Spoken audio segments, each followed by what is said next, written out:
Hi, I'm Dan, and I'm here to talk a little bit more about StreamBoost technology, which is inside of our new D-Link gaming router, the DGL 5500. If you've heard about the D-Link gaming router, you know that it has something special going on, which is about traffic shaping. So if you're a gamer, you want to make sure that all of those things that are going on in your home network are getting optimized in such a way that your game doesn't take a hit, that you don't get that lag that could result in a frag. So what we want to do is actually show behind the scenes how this actual gaming router is working in a very intense home network environment that we've set up here. So you can see at the heart of this home network, we actually have the new DGL 5500 gaming router. And this is the actual interface of that gaming router, which is much different than a router interface you may have been exposed to in the past. So you can see here, it has the router right there in the middle. This is your internet connection coming in. And it's going to show you in real time your down and your up speed coming into the home network, while it shows you all of the connected devices on that home network. We talked about the new gaming router being device aware and app aware. So it's automatically aware of every device that's happening or connected to your home network, but it's also app aware, which is really the secret sauce, if you will, because it's going to look into that device, the actual apps that are running, and make sure that it gets just enough bandwidth, not too much and not too little, so that everything on the home network is running smooth. So if you can see what we've set up here, we actually, like I said, have the router right in the middle. We have 4 connected PCs that are here on the desk here, plus we have an iPhone that's running video. So we're actually going to click into these devices themselves so you can actually see how StreamBoost is able to see what's going on and allow you to actually manage and optimize your home network. So if you actually click on the router itself, you'll get the same type of a screen where you're actually now seeing all of your devices on the left hand, and again it's showing you your up and down speed as well as your overall up and down speed for the network, whereas this is device specific. Now if I was to look at one of these, obviously there's a lot going on this PC.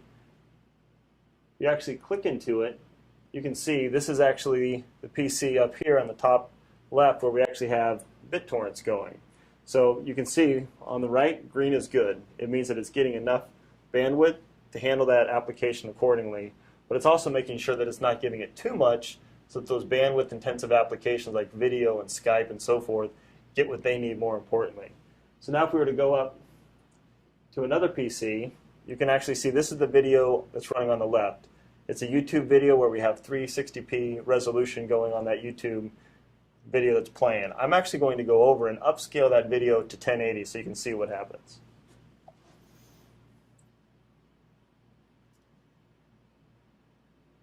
As I now click to 1080p, I accidentally clicked to 720p, but you can see now that StreamBoost is automatically recognizing that it's a 1080p video, and you'll see the 720p video, it'll go away.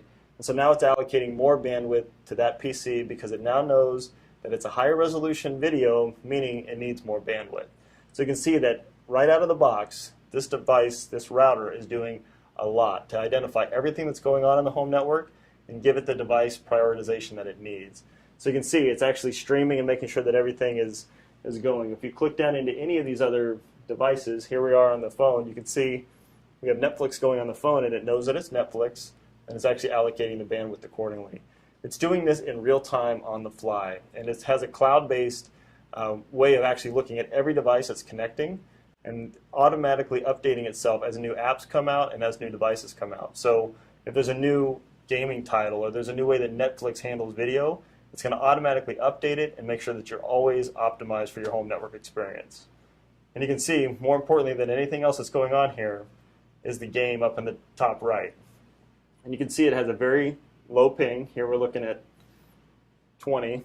So all of this is really great, but more important than any of this, if you're a gamer, is you want to make sure that this PC or this screen, out of everything else that's happening in your home network, gets the priority it needs. And you can see we have a lot going on this screen, and it's a real-time game, but you can see in this environment we have BitTorrent going, we have a 1080p video going, we're also downloading 3 iTunes videos, we have a phone that's streaming Netflix, and all of the while the game doesn't skip a beat. And that's really what the prioritization, what we call traffic shaping, is doing within StreamBoost, and why it's so revolutionary to the home networking industry, and particularly for gamers, is that you can have all of this going on, and you can see that the video's not skipping, the game's not lagging, the BitTorrents are still going, everything is running smooth. So if you have limited bandwidth coming into your home, you certainly want to make sure that that bandwidth is allocated accordingly so that your game and other intense applications get the device prioritization that they need, and that's what the D-Link gaming router does.